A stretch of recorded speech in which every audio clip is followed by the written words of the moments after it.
मध्ये पुन्हा एकदा पंतप्रधान मोदींचा करिश्मा पाहायला मिळतो आहे। बिहारमध्ये एनडीए समोर महाआघाडीचा सफाया झालाय।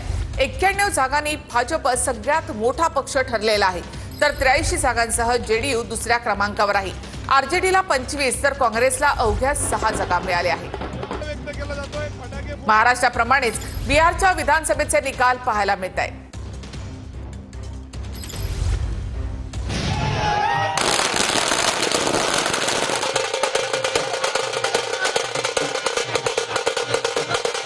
एक्झिट पोलच्या अंदाजापेक्षाही जास्त भाजप आणि नितीशची सुनामी बिहार विधानसभा निवडणुकीच्या निकालात पाहायला मिळाली। दुसरीकडे काँग्रेसचा सुपडा साफ झाला आणि तेजस्वी यादवच्या आरजेडीचं सर्वात खराब प्रदर्शन या निवडणुकीमध्ये पाहायला मिळालं। बिहारच्या निवडणुकीत भाजप सर्वात मोठा 1 नंबरचा पक्ष ठरलाय। 2 नंबर जेडीयू, 3 नंबर आरजेडी आणि काँग्रेसला फक्त 1 जागा मिळाली आहे। बिहारमधल्या निवडणुकांमधली एनडीएच्या आकड्यांची बंपर लॉटरी पाहता भाजपसह जेडीयूने सर्वत्र लाडू पेढे भरवत आणि फटाके फोडत जल्लोष केलाय।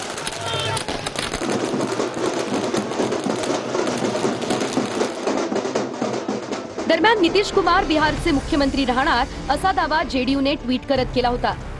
नितीश कुमार मुख्यमंत्री होते, आहेत आणि राहणार अशी पोस्ट जेडीयूने केली होती। मात्र हे ट्विट डिलीट केल्यानंतर बिहारचा मुख्यमंत्री नक्की कोण होणार असा प्रश्न उपस्थित झालाय। तर बिहार मुख्यमंत्री पदाचे सस्पेन्स कायम आहे। राष्ट्रीय नेत्यांशी चर्चा करून निर्णय घेणार असं विनोद तावडे म्हणाले। मुख्यमंत्री पदावर भाजपचा दावा असेल का? कारण बिहारमध्ये क्रमांक 1 चा पक्ष म्हणून भाजप उदयास आलेला आहे। नाही, मागच्या वेळी सुद्धा आम्ही क्रमांक 1 होतो, तरी सुद्धा आम्ही नितीशजींना मुख्यमंत्री केलं होतं। मला वाटतं हा निर्णय आमचं पार्लमेंटरी बोर्ड केंद्रातले नेते घेत असतात, त्यामुळे ते उद्या परवा याची चर्चा करून निर्णय नितीशजींबरोबर बोलून करतील। बिहारमध्ये जंगलराजच्या विरोधातील लढाई होती। काँग्रेसला लोकांनी नाकारल्याचं म्हणत रवींद्र चव्हाणांनी हल्लाबोल केलाय।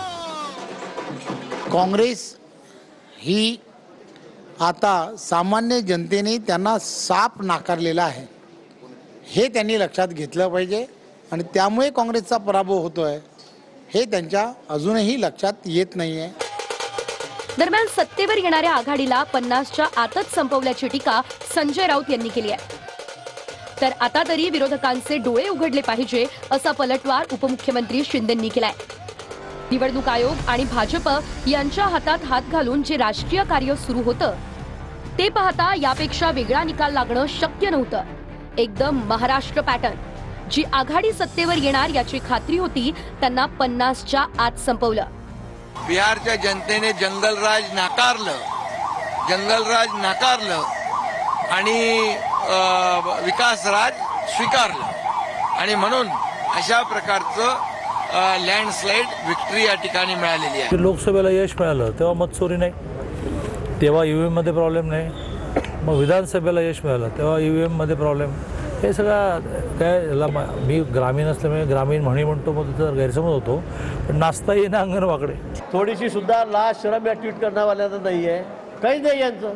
आता महापालिकेच्या निवडणुका आहेत, जिल्हा परिषद पंचायत समिती आहेत आणि नगरपालिका आहे। आता यामध्ये सुद्धा ते हरणार आहेत। आता रडल्याशिवाय यांच्या पुढे काही गत्यंतर नाही।